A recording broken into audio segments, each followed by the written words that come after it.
혼자 밥을 먹을 때 괜히 마음이 허전해질 때가 있습니다. 주변의 웃음소리가 더 크게 들리고 그 소리 속에서 나만 고립된 것처럼 느껴질 때도 있죠. 집에 돌아와 혼자 술잔을 기울이면 이게 내가 원한 시간이었을까? 하고 스스로에게 묻게 되기도 합니다. 20대의 혼자는 독립의 시작이라 두근거리지만 30대의 혼자는 책임과 무게로 다가옵니다. 40대, 50대는 관계에 지치고 무너진 틈에서 혼자를 마주하고 60대 이후에는 다시 스스로를 돌보는 법을 배우며 혼자와 함께합니다. 혼자의 시간은 종종 쓸쓸함으로 다가옵니다. 하지만 그 속에는 우리가 미처 보지 못했던 힘이 숨어 있습니다. 혼자가 혼자에게에서 이병률은 이렇게 말했습니다. 혼자가 혼자에게 건네는 말은 결국 가장 다정한 위로가 된다. 혼밥은 단순히 배를 채우는 일이 아닙니다. 누군가와 함께하지 않아도 나는 나를 위해 오늘의 밥을 차립니다. 그건 의무가 아니라 스스로를 돌보는 다정한 행위이죠. 20대에게 혼밥은 독립의 시작이자 작은 자립의 증거입니다. 좁은 자취방에서 컵라면 하나를 먹더라도 그 순간은 나는 혼자서도 살아간다는 선언이 됩니다. 3040대에게 혼밥은 일상의 작은 쉼표가 됩니다. 회사 점심시간에 혼자 식당에 들어가 앉거나 육아와 집안일 틈에서 겨우 챙긴 밥상이 오히려 가장 큰 위로가 되기도 합니다. 50대 이후에는 혼밥이 익숙해지고 때로는 당당해집니다. 나는 나 혼자서도 잘 살아갈 수 있다는 마음, 그것이 고독 속의 자유가 되죠. 나는 나로 살기로 했다 해서 김수현 작가는 말합니다. 혼자 밥을 먹는다고 해서 외로운 게 아니다. 그건 스스로를 독립적으로 세워가는 과정이다. 또한 언어의 온도의 이기준은 이렇게 말했습니다. 혼자의 밥상은 결핍이 아니라 스스로를 돌보는 가장 작은 축제다. 혼밥은 결국 외로움이 아니라 나를 지켜내는 방식입니다. 혼자 차린 밥상 위에서 우리는 비로소 나 자신과 가장 솔직하게 마주하게 됩니다. 하지만 술잔은 조금 다릅니다. 혼술은 하루를 버텨낸 나를 위로하는 시간이 될 수 있습니다. 짧은 휴식이고 작은 보상입니다. 잔 속에 비친 내 얼굴을 바라보며 오늘도 잘 버텼다는 말을 건네기도 하죠. 사이토 다카시는 혼자 있는 시간의 힘에서 이렇게 말했습니다. 혼자의 시간은 나를 잃지 않게 하는 단단한 팁입니다. 혼술도 그런 혼자의 시간 중 하나일 수 있습니다.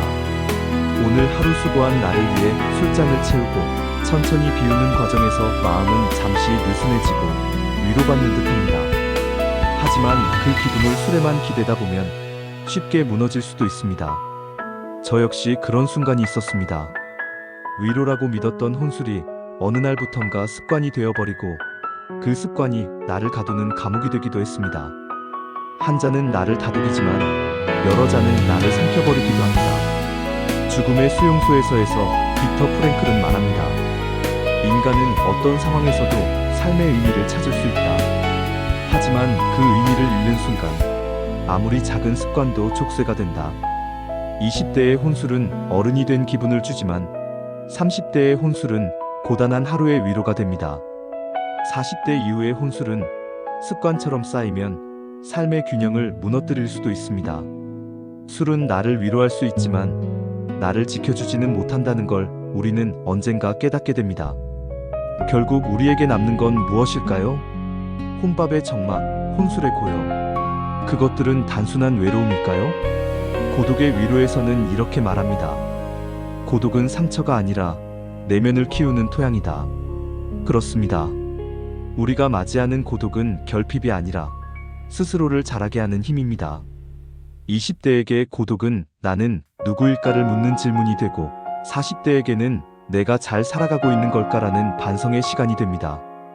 60대 이후에는 고독은 비로소 나답게 살아가는 법을 알려주는 선물이 되기도 합니다. 언어의 온도에서 이기준은 이렇게 썼습니다. 고독은 늘 우리 곁에 있다. 외면할수록 괴물이 되고 받아들일수록 친구가 된다. 고독은 젊을 때는 불안이지만 나이를 거듭하며 삶의 자산이 됩니다. 그 속에서 우리는 자신을 이해하고 다른 이의 외로움도 이해하게 되니까요. 데미안에서 헤르만 헤세는 말했습니다. 새는 알에서 나오려고 투쟁한다. 알은 세계다. 태어나려는 자는 하나의 세계를 깨뜨려야 한다. 고독이란 결국 우리가 그 알을 깨뜨리는 시간입니다. 외롭지만 그 과정을 지나야 우리는 새로운 나로 태어날 수 있습니다. 20대는 혼밥에서 독립을 배우고 3040대는 혼술에서 위로와 위험을 동시에 맛봅니다. 50대 이후에는 고독 속에서 스스로를 돌보는 법을 익히게 됩니다. 혼밥과 혼술은 세대를 넘어 모든 이들이 한 번쯤 겪는 보편적인 경험입니다. 사피엔스의 유발 하라리는 이렇게 말했습니다. 인간은 홀로 있을 때 더 깊은 질문을 던진다. 그리고 그 질문이 인류를 여기까지 이끌었다. 할머니의 혼밥은 고단한 일상 속에서 자신을 지키는 힘이 되고, 아버지의 혼술은 어쩌면 가장 고독한 자기 고백일 수 있습니다. 그리고 청년의 혼자는 세상으로 나아가기 전 마지막 두려움을 껴안는 시간이 되기도 합니다. 혼자라는 순간은 두려움이 아니라 우리 삶을 더 깊게 바라보게 하는 질문입니다. 혼자 먹는 밥이 괜찮습니다. 혼자 마시는 술도 괜찮습니다. 하지만 그 위로를 술에서만 찾지 않아도 괜찮습니다. 오늘의 고독은 당신을 단단하게 만들어줄 테니까요. 오늘 혼자라는 사실, 그게 꼭 슬퍼야 할 이유는 없습니다. 어쩌면 지금 이 고독이 나를 가장 단단하게 키우는 순간일지도 모릅니다. 그러니 오늘 혼자여도 괜찮습니다. 아니, 어쩌면 오늘 혼자라서 다행일지도 모릅니다. 그리고 언젠가 이 시간을 지나 돌아봤을 때 이 고독이 나를 어떻게 길러냈는지, 어떻게 버티게 했는지를 알게 될 겁니다. 혼밥의 정막, 혼술의 고요, 그 모든 시간이 사실은 당신을 지켜낸 증거이자 살아낸 흔적이니까요. 그러니 지금의 혼자라는 순간 부끄러워하지 말고 두려워하지도 말고 그저 잠시 안아주듯 받아들여주세요. 오늘의 당신은 혼자여도 충분히 빛나고 있습니다. 그리고 그 빛은 언젠가 당신이 더 단단히 서는 날을 조용히 준비하고 있을 겁니다. 이곳은 조용히 마음을 놓아도 괜찮은 공간입니다. 혼자라는 이름으로 살아가는 우리 모두가 서로의 이야기를 나누고 위로받을 수 있는 곳이죠. 혹시 오늘 영상 속 이야기가 마음에 닿았다면 당신의 경험도 댓글로 남겨주세요. 당신의 이야기가 또 다른 누군가에게는 큰 위로가 될 수 있으니까요. 여기는 고요한 밤의 너에게입니다. 오늘도 당신의 마음 곁에서 함께하겠습니다.